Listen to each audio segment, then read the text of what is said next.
Tere! Täna tulime külla Rivole, kes on suur rattaentusiast ja kes on juba korra Tallinnast Pariisi sõitnud.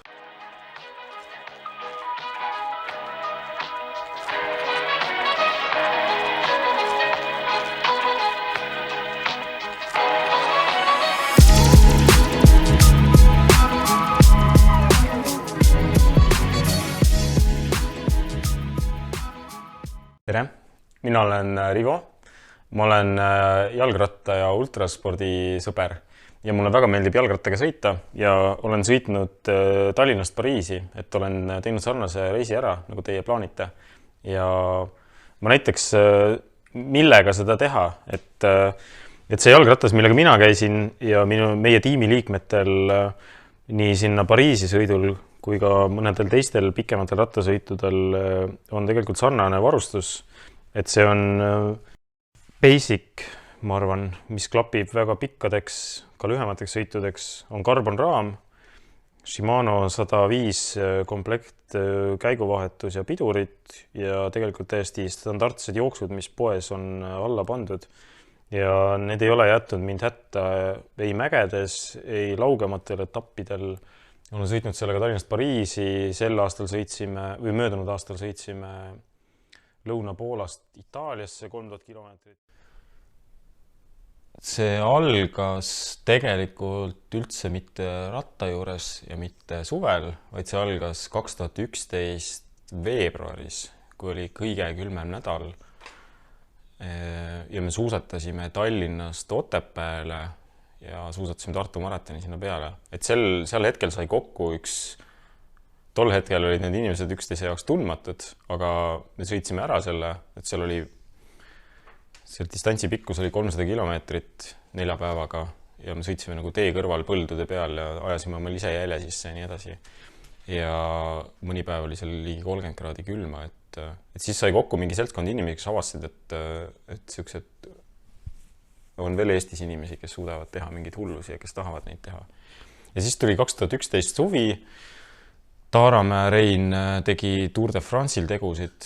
Mina avastasin selle peale, et ma ei ole rattaga sõitnud nii kaua, et vaatasin teleks Tour de France'i ja siis paar päeva hiljem valisin juba ratast poes ja siis nädal hiljem olin juba ratta seljas ka.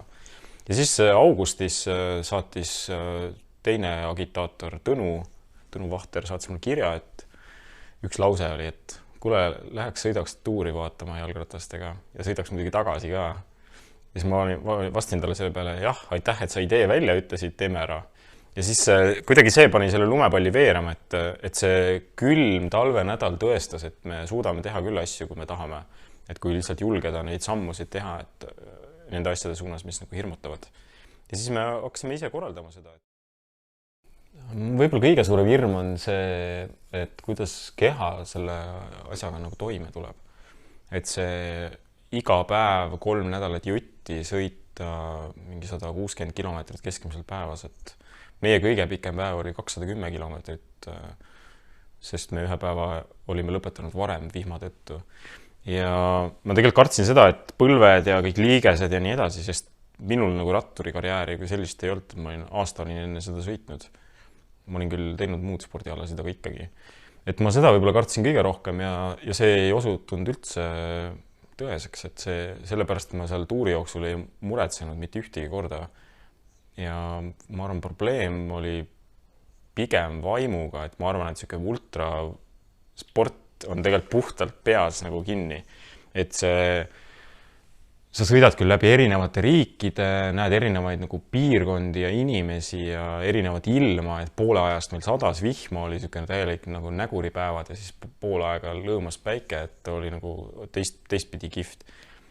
Aga et seal tekib mingi rutiin ja sa nagu väsid sellest, ma vahin nagu päevast päeva vahin nagu asfaldile ja lenksu ja nii edasi, et sellest nagu üle olla ja üldse kuidagi suuta nagu enda jaoks lahti mõtestada see distants, et see on 3000 kilomeetrit, et kui sa mõtled selle peale 3000, et see on tohutult suur number, et enamus inimesi ei läbi kunagi jalgrattal sellist distantsi. Et siis viia ennast sellesse nagu meeleseisundisse, et sa elad päev korraga, mõtled hommikul ärkad üles, täna on äge päev, täna saan päevad sa rattaga sõita, ei mõtle selle peale, mis sa teinud oled juba, ei mõtle selle peale, mis tulemas on või kui palju veel ees on, vaid puhtalt viid ennast sellesse ühte päeva ja siis naudid täiega seda. Et selline retk on kindlasti sport selles mõttes, et see eeldab sult teatud füüsilist vormi ja vastupidavust.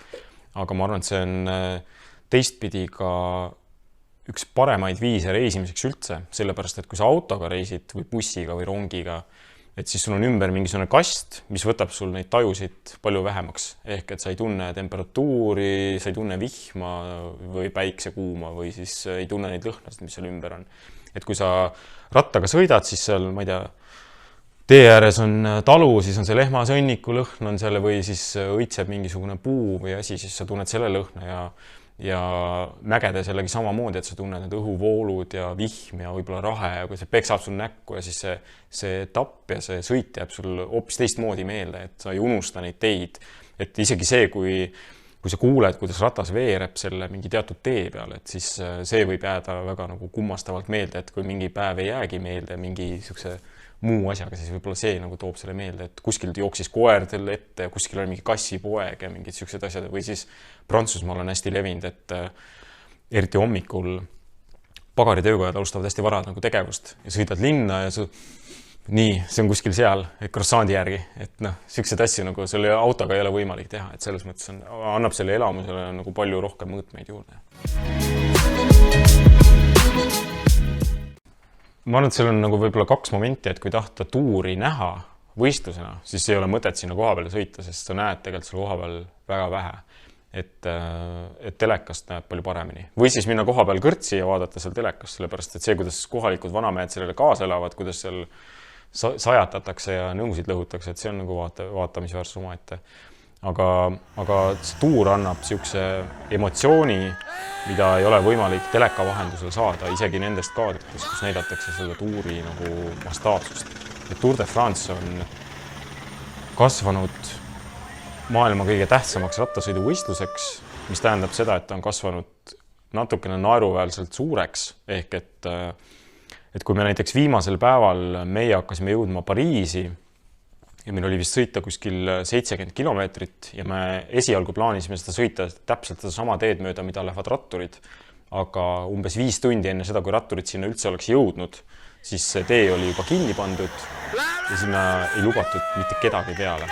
4-5 tundi enne seda, enne kui profid sinna jõuavad ja siis me pidime nagu ümber ringi nagu otsima. Aga samas see melu, mis selle tuuriga kaasas käib, on jällegi väga kihvt, et seal inimesed hakkavad kogunema sinna raja äärde mitu tundi enne seda, kui tuur päriselt sinna kohale jõuab ja siis paaril etapil me saime sõita seda, no mis ei olnud see lõpuetapp, vaid olid seal vahepeal, saime sõita selle tuuri ütleme 10-15 viimast kilomeetrit selle tuuri raja peal, et siis enne rattureid läksime sinna, inimesed olid juba raja äärde kogunemas ja siis meil elati sinna samamoodi kaasa, nagu me oleks mingid profid olnud, et me olime 2 nädalat olnud kuskil metsa vahel sõitnud seal läbi Rootsi ja Taani ja Saksamaa ja Prantsusmaal ka, ei olnud ühtegi hingelist näinud, väiksed teed ja siis järsku on sul tee ääres mingi et tsiklisto ja ratturid ja kõik, et siis see oli hästi kihvti emotsiooni andis, et see Tour de France'i tähtsus, ma arvan, rattamaailmas ja mitte ainult Prantsusmaal saab nagu selgeks seal koha peal, et kui tuur kuskil liigub, siis liiklus pannakse kinni, logistika võtab tohutult palju aega, sellega on seotud tuhandeid inimesi, kes on vaja liigutada ühest etapist teise ja võistlust selle tuuri saatmise jooksul on väga raske nagu näha, et palju mugavam seda näha telekast, aga seda emotsiooni jällegi sealt telekast sa kindlasti ei saa, et kui etapp läheb linnast läbi, siis seal linnas ripuvad need sildid aastaid pärast seda veel, et Tour de France on siin käinud, mõnel pool on need tuuri särgid, kollane, täpiline, roheline, valge on välja pandud tee ääres ja sa saad aimu, kui tuur on linnas käinud, et siis see on väga tähtis.